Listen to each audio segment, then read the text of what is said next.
Hello, everyone. Welcome to the Football Uncensored podcast. We're squeezing another one in between our very busy schedules. Like to blow our own trumpet slightly. Very busy schedules. Recording on Saturday evening. So between the Slovenia group game and the knockout game versus Slovakia tomorrow tea time. So we're going to try and split the two. A little bit of a review of Slovenia, a little bit of a preview, get John's thoughts on it all, and try and cram it in basically. So, John, I think you and I both agreed it was, albeit from a low bar, it was an improved performance versus Slovenia in many areas, but still disappointing overall. But so again, I'm giving you a very open canvas again, but start us off with yeah, we clawed out. I think we clawed our way back analysis. into it. Yeah, we clawed our way back into it a little bit. I mean, if you look at it, it's first fifth of the game, I thought was diabolical, and against a better side. So, all right, there was a 4 minutes added, whatever it was. So a fifth of the game, 5-18's 90. Yeah, first fifth of the game, first 18 minutes. I mean, some managers and coaches, they carved the game up into 6-15s. Right, in terms of, whether your plan's working, you're countering their plan, whether you need to change things, whether someone's got hurt, whether you need to do a reshuffle, blah, blah, blah. I do like some in my time did 15-minute reviews. I'd say the first 18 minutes, I thought we were diabolical. I thought we created our own problems. And against a better side, we could have quite easily been 1 or 2 goals down. But now it's down to the sharp end. It's down to the business end of the tournament, as in like knockout stage. So, really and truly, I'll be honest, I always thought it was a foregone conclusion, both as a player and then a player and a captain, and then a coach, / manager at any level. I always used to say, basically, right, let's go, chaps, let's go to work and make sure we start fast. Okay, let's go to work, chaps, but make sure we start fast. It should be a foregone conclusion. I thought we were a bit foggy mentally, and then there was some sloppy goings on where we give the ball away, made the wrong decision, got beat too easy. Like I say, against a better side, I think we could have been 1 or 2 down. We somehow clawed our way back into it, and there were some very good performances, as in much improved, a bounce back from the game before, if you like. Yeah, I think it's very important to draw that line, like you say. Good performances, relatively speaking, comparatively speaking to the previous one or two group games. Nothing to get too excited about at the moment. We're still a little bit sluggish there.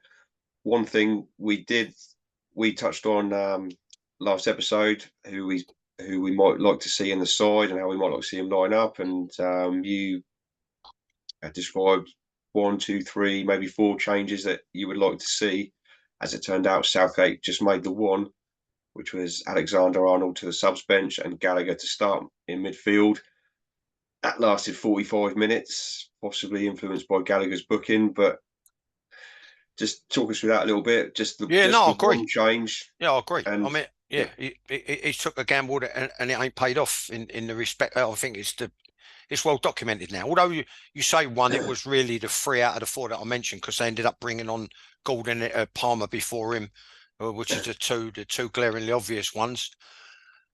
Yeah, where Alexander Arnold's concerned, the midfield thing, although if he plays it right, he can become a midfield player from the position of right back, which I suspect he might be playing tomorrow. Trippier's a doubt. Luke Shaw ain't played for over 4 months, they said on the radio. Although they're all highly delighted. I said off air something, more or less sexually stimulated. The fact that he got through a training session and trained well, what's that about? I mean, but it's going to mean taking away one of our main strengths, Cole Walker, pushing him on the left and bring Alexander-Arnold in on the right. Where Gallagher's concerned, like I said, if you want to hunt the ball down, if you want a high tempo, if you want people pressing, then then he's your man. Having said that, I don't think he's anywhere near international class. He just ain't got the class to be iron. And when you look at some of his decisions, you know what I mean, like trying to cushion headers, he couldn't even execute that. Times when he had 3-4 square yard round him, and I think there's certain times when, and I was told it, and I experienced it, and then it's the next step on again. Sometimes the higher you go in certain areas of the field, the more time you've got. And this thing where he had 3-4 square yard round, he could have took it on his chest and just played it. He tried to get rid of it one touch and gave it back to the opposition. Then there was other times when he tried to pass it, the ball got under his feet, he's executed a poor pass, give it away to the opposition. So I just don't think he's anywhere near international class. And sorry to say it, because he's a Chelsea man, and I'm ex-Chelsea for 6 years, boy, youth and man. It needs a change, needs a drastic change. The other thing that stuck in my thing a little bit was Genius going on about Saka being England's best player. I don't even know how he can draw that conclusion. You know, I'm looking at it back to front. I'll come back to Saka, right? Jordan Pickford, rarely troubled, calmed down a bit in the in that game, the Slovenian game. Cole Walker, exemplary all the way through, probably 3 or 4 tournaments now. Fantastic professional, good performer, high tempo. John Stones, nice and consistent, dependable, which is all you can ask of your centre backs. Yeah, absolutely. The surprise package, Guayi, he's been very consistent. Had a little blip where he got caught with the ball twice, but other than that, I think he's been exemplary. Kieran Trippier, I think he's done everything asked of him. Magnificent professional, playing out of position. I think he's done marvellous. Now, game intelligence, right? They had a rigid 4-4-2. Beg your pardon. Yeah, no, it was the thing, wasn't it? Yeah, it was 4-4-2. Right. And the only one that recognised where we could get the overload after not having a lot of joy was Foden. Right. So if you've got Foden pushing on the left and Saka pushing on the right and Kane up the middle, to keep them pinned back, it was a 5, wasn't it? 5-4-1. Anyway, they're rigid. I think they played 5 at the back because all they needed was a draw, wasn't it? Yeah. I stand corrected. Yeah. But Foden was the only one that got in off the line and tried to help create the overload.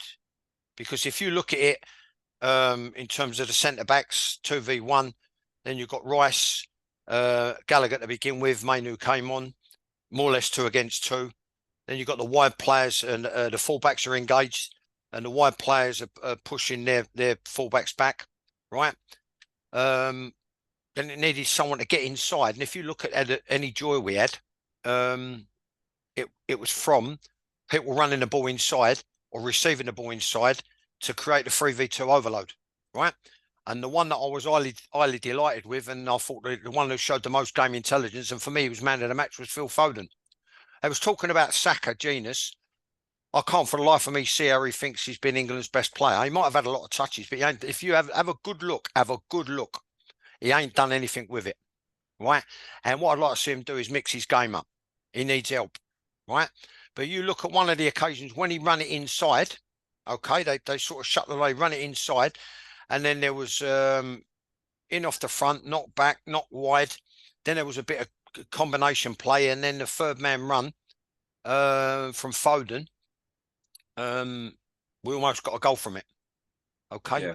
And then another time was when Foden actually got him behind, and he didn't have to sneak behind the geezer's back.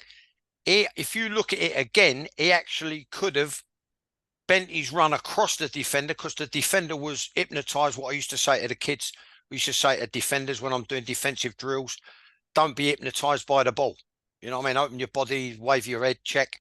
He actually could have bent his run across the guy when he done that little side foot across the 6-yard box for Saka to put in the back of the net. All right.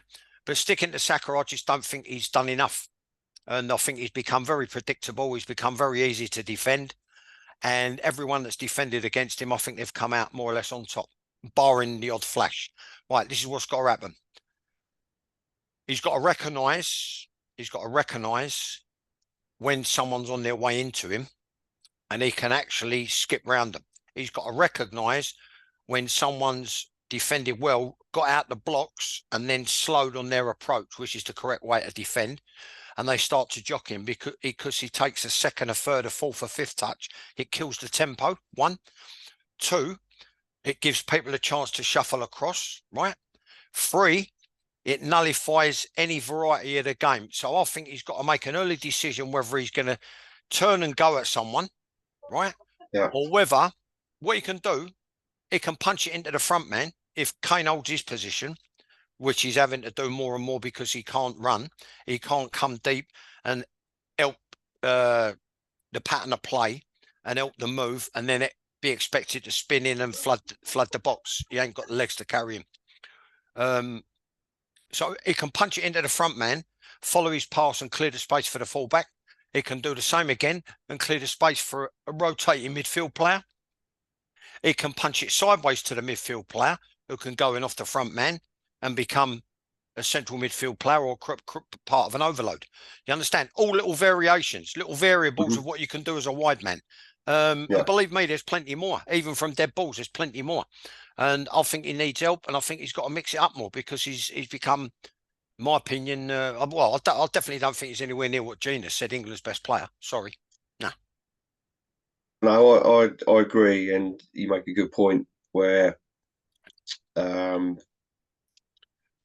the left-hand side where Trippier is playing out of position and Foden, as we've highlighted before, has been playing out of position, we haven't got a natural left side, so a lot of our attack seems to have gone down the right-hand side in all 3 games. So, like you say, Saka's seen a lot of the ball when he's been on the pitch, so that can cloud people's vision of, oh, he's our best player because he's been the focus of our attack. Because he's had more touches, They don't necessarily correlate, as obviously, as you point out. So I think he's been one of the fitness doubts as well. I mean, there seems to be far too many of them, obviously, but Kane was one. Shaw, obviously, you've highlighted, and has been so far a terrible squad selection. Not Who's his that? fault. What one? Who did you say? What one? Shaw, terrible squad selection. Yeah. Not Shaw's fault, but that's the manager's fault. Kane seems to be a little bit leggy. Trippier, as you highlighted, is a doubt for tomorrow potentially, which could disrupt the left-hand side even further. Yeah. Plus, he ain't played a lot of football either. Saka had a groin just before. Yeah. But I think he was on hiding enough in Southgate to give him the benefit of the doubt. He had to take Saka, he had to take Kane. There was no one else to fill in for Luke Shaw. He didn't have to take Luke Shaw, but he's took a chance on him. He ain't played apparently for 4 months. And then Alexander-Arnold out of position. So you've got all these little, I don't know, seriously. And what I couldn't make out, I'm reading an article in the paper where he's delighted, he's praising of, and he's positive about the fact that certain players will be better for having got 90 minutes under their belt because they were lacking a bit of fitness. Well, what are they doing in the squad? And what training are you doing? What kind of training are you doing? Because everybody else, they've started with, like, they look like they do any distance, as long as you want, with a high tempo right from the start. Whereas we've started slow, which I suppose the only positive, the only upside is the fact that really and truly, you build into the tournament. Could it get any worse? Are we building into the tournament? Is the only way up? You know what I mean? But when you look at it, if we do the business tomorrow, because we're talking, like you say, we're talking on the Saturday, I don't know. Was it the Italians or the Swiss? It is. I can confirm. I'm sure everyone who's going to watch this with hindsight now will know. But Switzerland 2, Italy 0. Okay, right. Didn't watch it. I don't know how it played out. But the end result 2-0 Switzerland. That's an unbelievable result. Well done to them. I'm shocked at that. I'll be honest with you. I'm shocked because despite everything, I lost a bet on it. Put it that way. Yeah, despite everything, you normally you can't exclude or discount the Italians because of how resilient they are and their pedigree and how well drilled and organised they are. You know, Mm. that reminds me of another thing. You had another pundit. I was watching a bit of a thing last night saying that sometimes you could, it was good because they were sort of jousting with opposite opinions. One saying that when he played under Terry Venables, everybody knew where they had to be, everybody knew what they was doing, everybody knew what they needed to be doing or should be doing if the opposition's formation changed, etc., etc. Then his ex-club mate and opposite numbers, well, I think you can give players too much information. They're internationals for crying out loud, you know. So he's sort of remit or his opinion was maybe that's the case with it. But you know what? I'll come down on the side of the first one. I don't honestly. I'm coming from a place of where I used to be, and I don't think you can give players too much information. I've always said you've got to try and cater for every eventuality as best you can in a game or a sport where there's more variables than any other sport on the planet. You understand what I mean? But what I like was, and the first guy being Gary Neville, he was saying under Terry Venables, he said you knew exactly where you needed to be. Everyone knew their shape, everyone knew their position. And then if they changed it, the opposition to this or this formation, you knew exactly where to slot in. He said, yeah, it was fantastic. And then I think, so the other one was Roy Keane, who said you can give too much information. And then Ian Wright said, what Glenn didn't do that. Well, I know for a fact he didn't. I know for a fact he didn't. And they weren't going to get coached, with all due respect. One of the loveliest men I ever met in football, but couldn't coach. John Gorman, he's number 2. So they weren't going to get coached. What he did say was things like, you know, think like a world champion, and he was saying about Rio running it in. Well, it's how, when, where, why, or whatever. Where, when, why, and you've got to show them. You've got to give them the shape. You've got to give them the picture. Give them for instance, give them the circumstances of when it can be done. Yeah, so I don't think you can give players too much information, but that's just my opinion, which I suppose the beauty of the game. Everyone's got a different opinion. Indeed, and I'm sure you can watch another podcast, whether it's a well-paid one or one with famous ex-pros who will have either the same opinion as yourself or totally contradict it. Like you say, you've just illustrated Neville and Keane, who's two pundits. Keane more than Neville, but who I'd give quite a bit of respect to and listen to their views. And very good. And they've completely, flipped. So so to be fair, it's all a good panel. It's all a good panel. I mean, there's a couple on there that maybe one or two that just when I come across them, not my favourite, but when I came across them personally, I mean, that's ancient history, another story. But what I will say, if you want proof, Rob, if you want proof of what I'm talking about, Saka, right? Look at what Palmer did and what we said about threatening the back, right? Everyone's got, what they need to do is have a little look at what Palmer did when he came on. A couple of things. First one, what I was saying about Saka mixing his game up.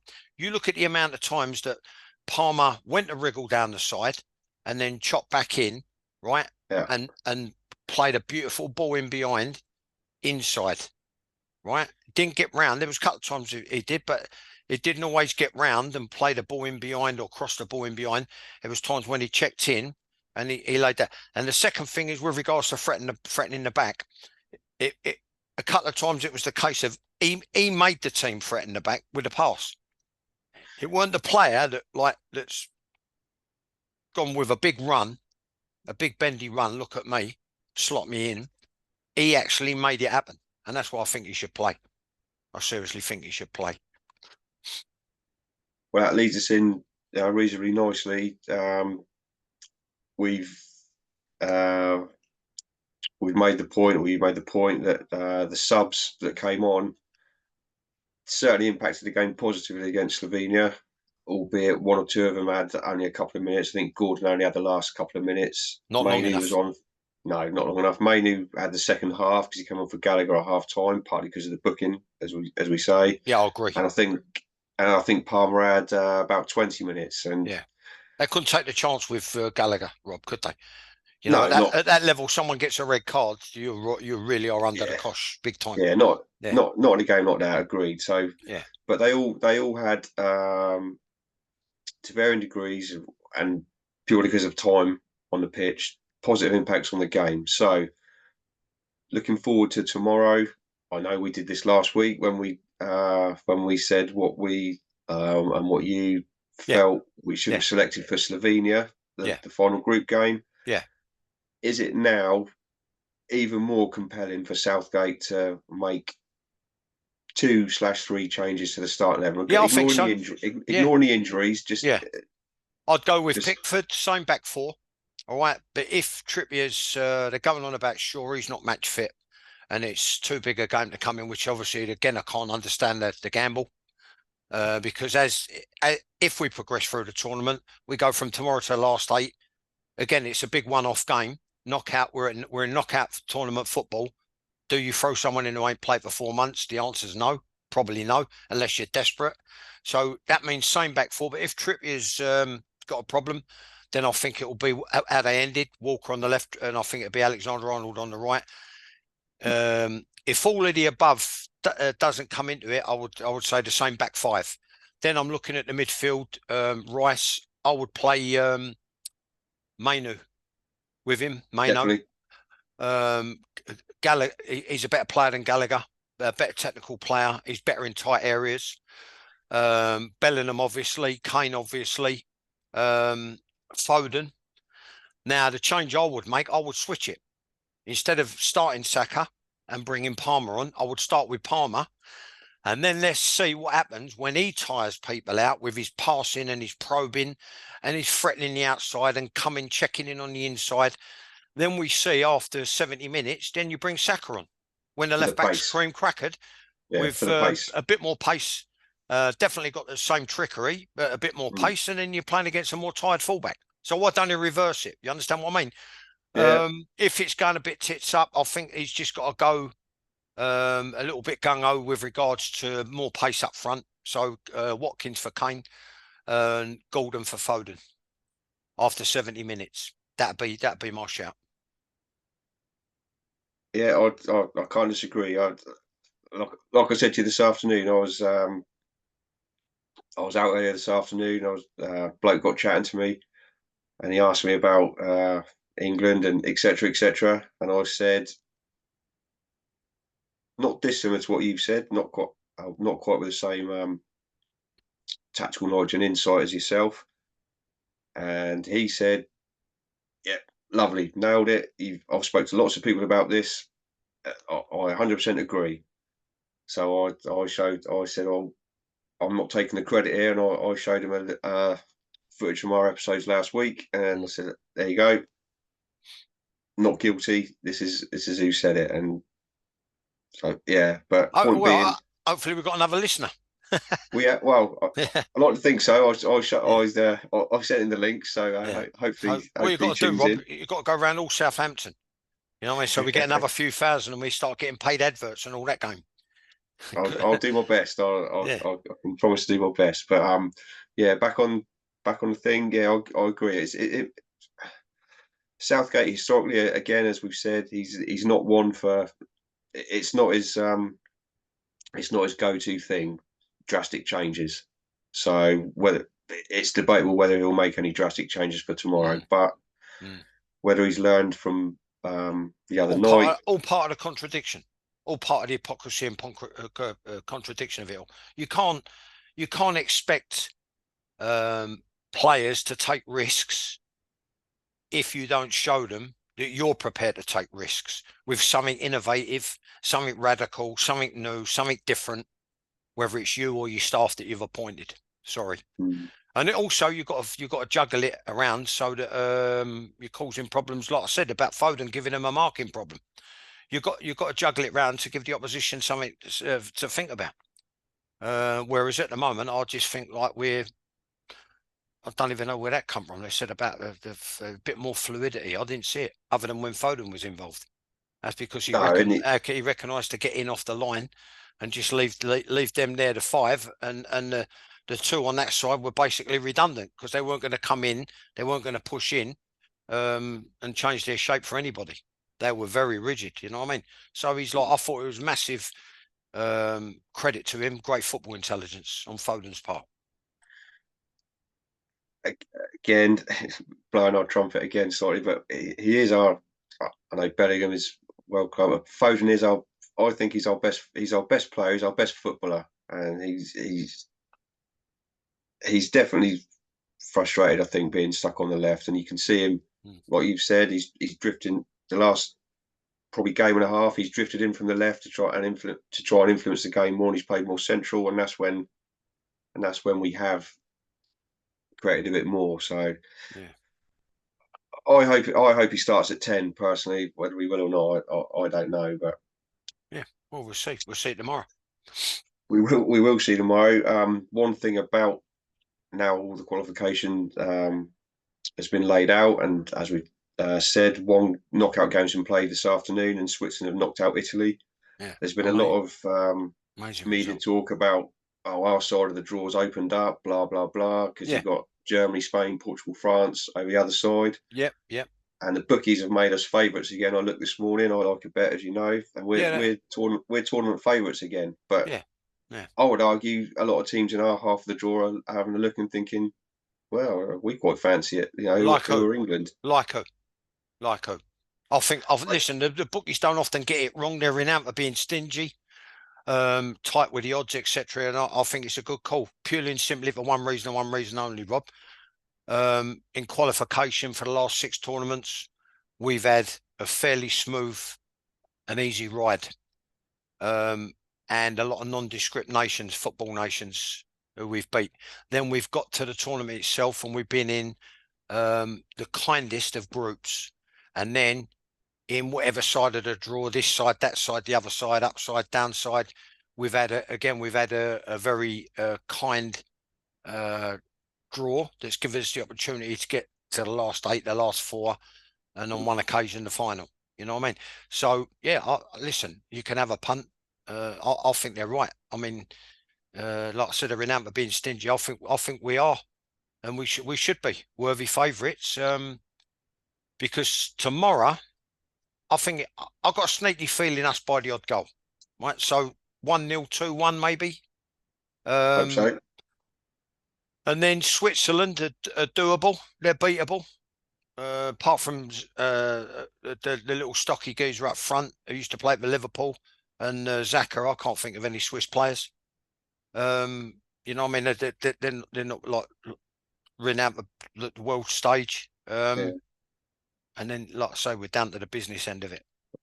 No, I mean, I appreciate and I buy into the fact that on paper it looks reasonably straightforward for us. But the only point I was trying to make was the way we played so far. Some of these so-called lesser nations have got to be thinking, oh yeah, we quite fancy our chances on this half of the draw. We are just under 2 minutes to go. Again, as it always does, it's fired by. So I think hopefully we'll try and do another one post tomorrow's game. And then I apologise, I'm on holiday for a couple of weeks fairly shortly, so we might have to take a little bit of a hiatus again, but we will try and get another 1 or 2 in before I go, and obviously post the Slovakia game tomorrow. So a very quick thank you from me. There is 1 or 2 things, comments that have been made on the videos. I said we try and get in. We've not managed it on this episode, so apologies. We will do on future ones. It was about qualification points and things, but we will do them. So thank you again from me. Please continue to watch, show the support, share, tell your mates. Cheers, Rob. Thanks for your time, and thanks to everyone who's taken the time and trouble to watch. And hopefully, the odd nugget. You've experienced the odd nugget. So, England by the odd goal. Have a cheeky tenner. See you later. Tenner, fiver. What are we saying, John? You've got about 25 seconds. So how much are we investing there? How much am I investing? Cheeky tenner on 2-1. Interesting. See you after. We shall see. Yeah. Germans tonight. Germany against Denmark. So Yeah. No prizes for guessing who I fancy to win that. Speak to you No. after tomorrow. Absolutely. Cheers, everyone. Cheers, John. Good night. Tell them, mate.